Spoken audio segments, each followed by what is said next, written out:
গতকালকে হঠাৎ করে আমিরে জামাতের বিরুদ্ধে তার এক্স আইডি হ্যাক করার পরে সেখানে পোস্ট দেওয়া হলো যে বাংলাদেশে যেই মহিলারা কাজ করে, যেই মহিলারা কাজের ভেতরে থাকে, কর্মজীবী যারা নারী, এরা হলো পতিতা।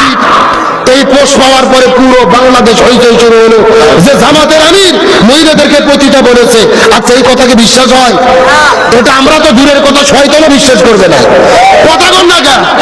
তদন্ত করে দেখা গেল তার আইডি হ্যাক করা হয়েছে সেই রাষ্ট্রপতির এলাকার থেকে, রাষ্ট্রপতি ভবনের অফিস থেকে ইমেইল ব্যবহার করে তার আইডি হ্যাক করে এই পোস্ট দিয়ে নিজেদের ভেতরে গন্ডগোল লাগানোর ষড়যন্ত্র।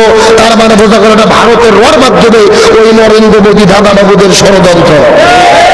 আজকে হ্যাক হওয়া পোস্টকে কেন্দ্র করে একদল আর একদলের বিরুদ্ধে মুখোমুখি দাঁড়ালেন। এর কারণে একটা আমিরকে অপমানিত করার ষড়যন্ত্র। সাথে সাথে পোস্ট হলো, একদল মিছিল করা শুরু করলো ঝাঁটা নিয়ে। তার মানেই বোঝা যায় এটা পূর্ব পরিকল্পিত। এরা পোস্ট দেওয়াই শুরু হলো না, সাথে সাথে মিছিল শুরু হলো। মানে এরা কোথায় প্রস্তুতি ছিল? তার মানে বোঝা যায় রাষ্ট্রপতি ভবন, ওই ভারতের নরেন্দ্র মোদী দিল্লি এবং যারা রাজপথে নেমেছে এদের ভেতরে গোপন সংযোগ থাকতে পারে, এটাই তার প্রমাণ।